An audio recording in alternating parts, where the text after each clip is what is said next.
She thought it was a joke, but jokes have punchlines. And that night, I decided I'd be hers. It was supposed to be her big night, my wife, the law school graduate.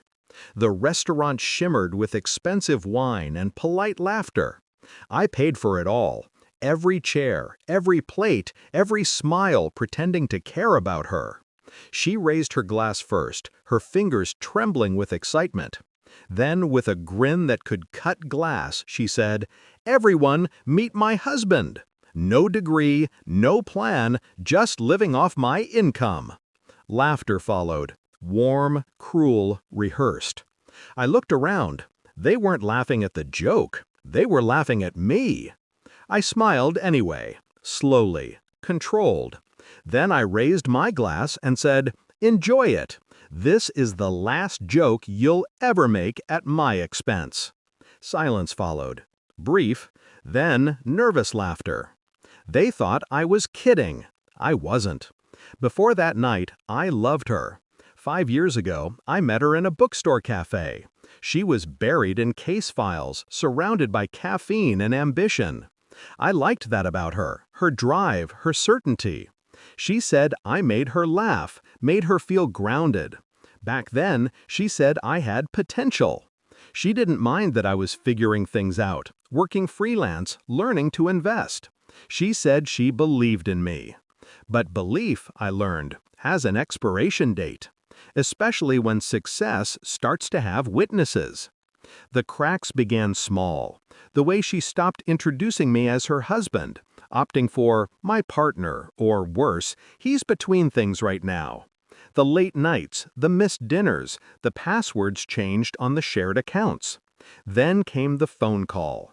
A mutual friend slipped after too much wine. She and Mark stayed late again, huh? Mark, her senior associate. I didn't confront her. I didn't even flinch. I simply started watching. The first sign was her phone face down during dinner. The second, the smell of cologne that wasn't mine. By the third, I had the proof. Photos, messages, hotel receipts, all carefully dated and time-stamped. I didn't rage. I didn't break things. I took notes. Revenge isn't loud. It's methodical. The first step was silence. I stopped arguing, stopped trying to please her. I became invisible in my own home, quiet enough for her to forget I was watching. The second step was information. I started visiting our bank accounts, the shared ones she assumed I didn't understand.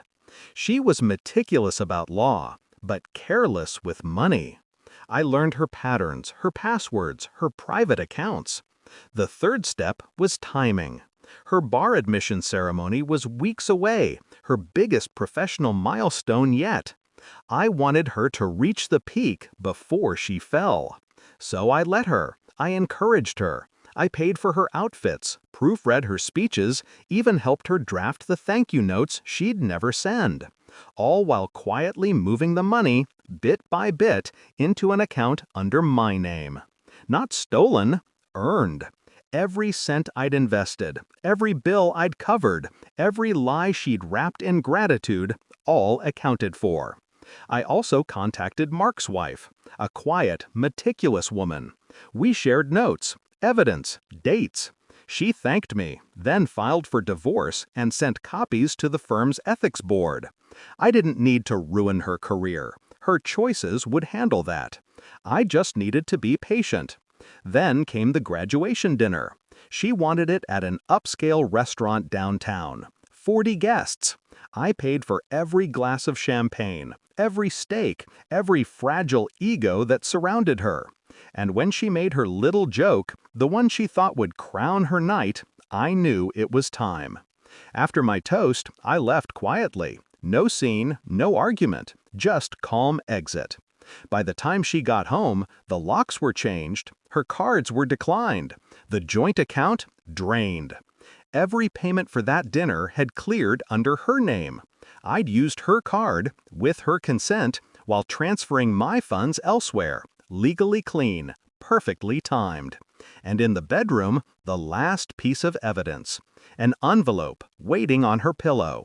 Inside, the photos, the messages, and a note in my handwriting. You taught me the law. I just learned how to use it. The fallout was swift. Mark's wife's complaint reached the firm. Their affair violated internal policy. He was fired within a week. She was placed under review. The bar admission was delayed pending investigation. She tried calling, dozens of times. I didn't answer. She showed up at my door once, mascara smeared, pride shattered. "You destroyed my life," she said. I looked at her, calm as a stone. "No, you did. I just edited the ending." It's been 8 months since that night. I moved to a smaller city, bought a modest place near the coast. I consult now, legally, financially. Irony's a funny thing. Sometimes I still think about her. The way she laughed that night, thinking she was above me, thinking I'd always be the quiet husband in the corner. But silence has weight, and when it breaks, it crushes everything beneath it. She wanted to humiliate me in front of strangers. I wanted her to understand the difference between embarrassment and loss. Embarrassment fades. Loss lingers. So when people ask why I left that dinner so calmly, why I didn't fight back, I just tell them the truth. I wasn't walking away. I was walking ahead. Because peace isn't what you get when the noise stops. It's what you claim after you've made sure they can never speak over you again.